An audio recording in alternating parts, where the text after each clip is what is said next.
You know that feeling, right? You just finished an amazing nonfiction book. You feel smarter, you're full of these brilliant new insights.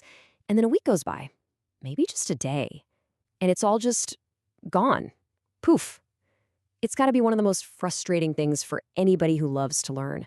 So, what are we supposed to do about it? No, seriously, pause and actually think about it for a second.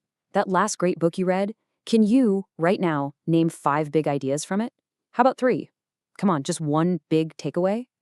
If you're struggling, you are in very, very good company. This is a huge problem. We're all consuming tons of information, but we're not actually retaining it. I mean, look at this. This is a real quote from someone who tried this exact little test. And it just goes to show that without some kind of system, all that time we spend reading, well, it might not be doing us as much good as we think. So there has to be a better way, right? Well, to find a solution, we're going to look at someone who seems to have completely cracked the code, Ryan Holiday. If you don't know him, he's this best-selling author who's read like thousands of books. But here's the crazy part. He can just pull quotes and stories from them like it's nothing. So I had to know, what is his secret? Okay, so his first piece of advice is probably not what you'd expect. It's not some crazy memory trick. It's actually just a change in perspective.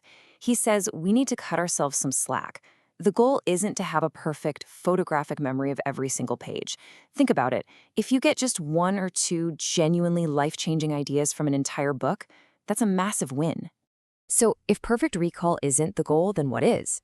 Well, Holiday learned this from his mentor, the author Robert Greene, and it's this incredibly powerful idea, building an exterior brain. It's basically an external, organized system where you can store all the best stuff you learn. That way, you don't have to rely on your own, totally flawed human memory. And the system itself is, well, it's surprisingly simple. We're not talking about some expensive software or a high-tech gadget. Nope, it's an old-school, analog 3-step method that just uses plain old note cards. So let's break down exactly how you can build this thing for yourself. All right, here's the whole shebang. Step 1. While you're reading, you get your hands dirty. Fold down the corner of pages, highlight stuff, scribble notes in the margins, whatever it takes to actively argue with the book. Step 2. After you're done reading, you go back through all your notes and you only pull out the absolute best of the best, the killer quotes, the mind-blowing ideas, and you write each one on its own note card. And finally, step 3. You organize all those cards by theme. You start building your own personal cross-reference library of wisdom. Now, I know this might sound a little quirky, but it's not just some random habit. This whole system is actually grounded in the way our brains are literally wired to remember things. There's some real science that explains why this physical, hands-on process works so darn well. Okay, this term sounds super complicated, but the idea is actually simple. It's called heuristic memory processing. Basically, your brain is like a bouncer at a nightclub. It's constantly looking at all the information coming in and deciding what's important enough to let into the long-term memory VIP lounge and what's junk that gets kicked to the curb.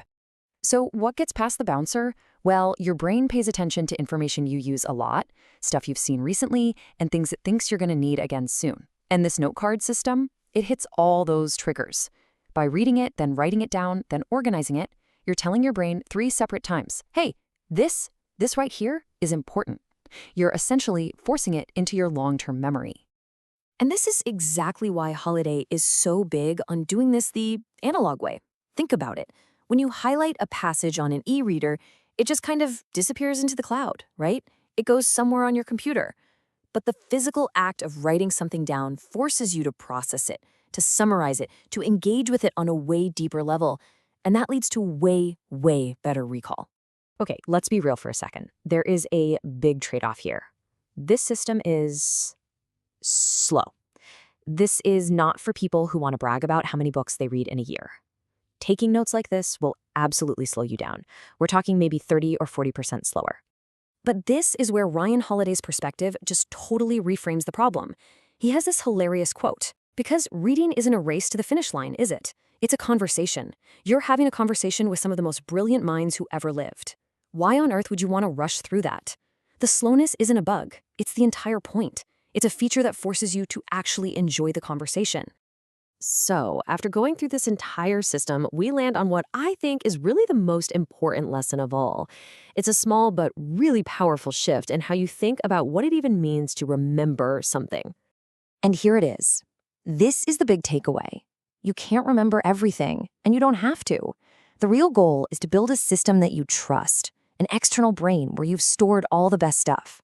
The superpower isn't having it all perfectly memorized in your head, it's knowing exactly where to look the moment you need it. And look, Holiday's note card thing is a fantastic template, but it's not some sacred text, it's just a starting point. Your system should be your own.